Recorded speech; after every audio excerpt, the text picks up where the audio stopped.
Jimbo Fisher did indeed call the Big 12 and the ACC glorified junior colleges with the way that everything is set up right now. I promise it's not quite as inflammatory as that, but it's worth breaking down.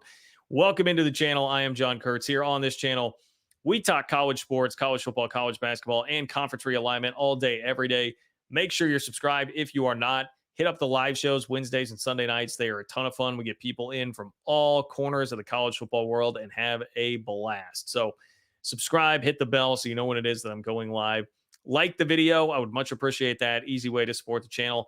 And let me know in the comments, are you mad at Jimbo over this? Does Jimbo have a point, or should he have held his tongue here? This is all courtesy of an interview that he did with College Sports on Sirius XM. And shout out to those guys, by the way. They do an awesome job. You can hear great Big 12 content on there all the time during the week. Look, Jimbo Fisher's out of the game. He's no longer at Texas A&M. He was at the peak of the sport, at least in terms of the conference that he was in the SEC. And he was at the peak of the sport in terms of the money that he was making. And these days, it's got to be a lot of fun to just sit back and do some radio here or there. You got all the money in the world, all the money that you could ever possibly want out of that Texas A&M contract. And now that they've moved on to Mike Elko, you can kick back and live the good life if you'd really like to, Jimbo.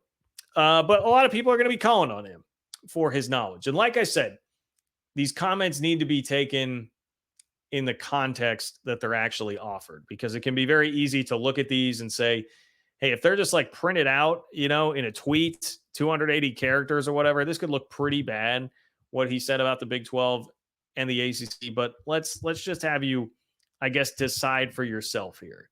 You can decide for yourself just how bad this actually is, as I will play you the clip from Jimbo. Let's go. Here's what's happening. All your mid-majors and a lot of your even not mid-majors and some of these other, and I'm going to say ACC, Big 12, old Pac-12, some of those leagues, they're becoming glorified junior colleges.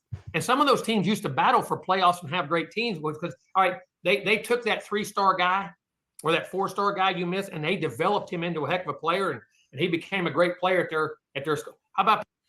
All right, let's pause it there for now. Let's put a pin in it there for now. Jimbo, already, I think you can tell, like that's not incredibly mean-spirited. Maybe glorified JUCOs is too strong. I think the point he's trying to make is that, like, if your players are going to be poached from the Big 12 and the ACC, which very well could happen, it's happening a little bit right now, not a ton, probably not as much as people thought. Like, for instance, like Ollie Gordon stuck around, most well-known player in the league, certainly.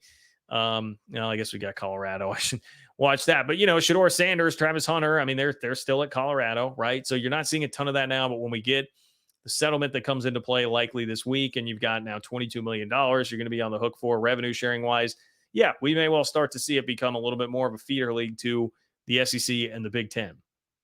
So I get the point, if that's what he is saying. Like, hey, once that starts going on, you're basically going to be like a junior college that's just sending guys up the ladder there and is fodder. If you think in wrestling terms, you're kind of a jobber at that point, right?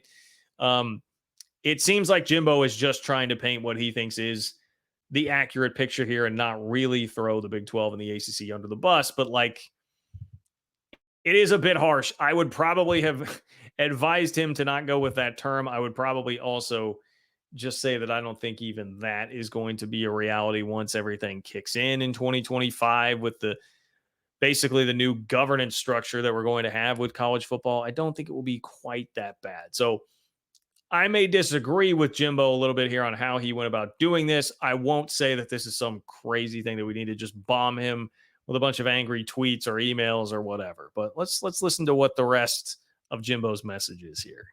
Patrick Mahomes at Texas Tech. Would he have ever stayed at Texas Tech? Somebody would have came and got him. You know what I'm saying? And what's happening, and then your halves are out there saying, okay, I need a corner, I need a tackle, and I need a running back. They have one, and they're going to these 4-year schools and just selecting, and those guys are really becoming glorified junior colleges. And it's boy, glorified junior colleges again. I was about to say, okay, I mean, like, fair enough. I can kind of see where you're coming from there, especially if it's a quarterback. Now, Patrick Mahomes may be he was very good at Texas Tech, but that may be somewhat of a selective response just because of his NFL career and how that's gone. But if you have a high-profile quarterback, they certainly would be at risk of getting poached by somebody there. But Jimbo, do we have to keep going with the glorified JUCOs? And then I would also like, if you're going after Patrick Mahomes, that means you're going to get the Cactus Mafia coming after you. You're going to get Texas Tech fans angry and riled up. So this does seem like Jimbo was almost purposefully trying to rile up Big 12 fans. I know that was not the idea there, but Jimbo, these are fighting words around these parts, and you do not want to mess with Texas Tech fans. I can tell you that much. It's a shame. And I mean, great college football programs that have won big in the past and had tremendously great players, but that is what's changed. And I think if we don't even it out, I don't know what the answer is, but we got to cut to some parity somehow, some way. But it's pushing to exactly what you said. I don't know if it's 40 teams, 45, 50, 30. I don't think it's going to be as many as you think. That's the sad part. Because how many's in the Big Ten now? How many schools in the SEC is going to be what, 16? We were 14, going to be 16. Yeah. All right, how many's in the Big Ten? All right, so we're starting to branch off now into more of a discussion about globally where things are at with what Jimbo is saying there. Now, you could debate him on the point of like how many teams it's actually going to be and whether it will be lesser or not. But understand that you do get his sentiment there. He's saying this is sad, like this is not a good thing for the game. And I would think as a guy that was at Florida State in the ACC, understanding their predicament right now, that's got to be factoring into this. I mean, you can see over his shoulder, he's got the Florida State and the Auburn helmets from the national championship game that he won with Jimbo Jameis Winston as his quarterback.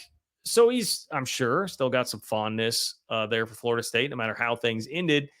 And he's got to understand, like, hey, the fact that they're going to be so far behind financially from everybody else for however long that's going to be before they can find an escape hatch, that is kind of a sad deal.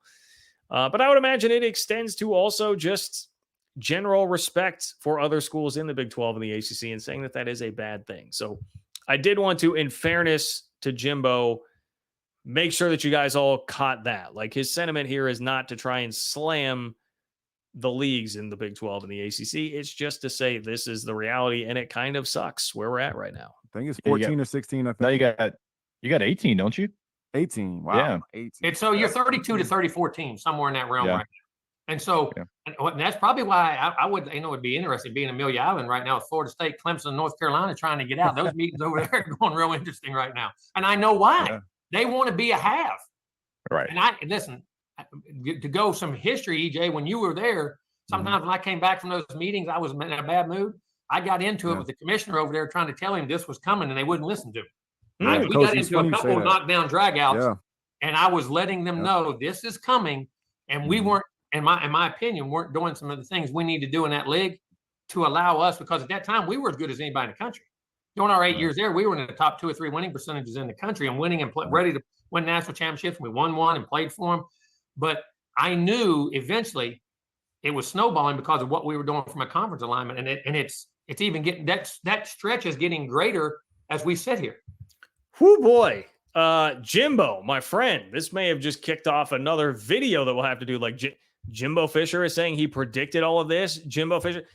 Can we bring Jimbo in on the lawsuit, Florida State? Florida State attorneys, make sure that you get Jimbo in on this. He knew about it. He tried to warn the league, and they acted against his will. It would seriously not shock me the way that Florida State case is going if this did make an actual appearance. Wow. Whew. Star-studded video here. Jimbo Fisher making comments all over the place that are of relevance to what's happening in the conference realignment world. So maybe stay retired, Jimbo. I like this. I like the feistiness and giving us some content here.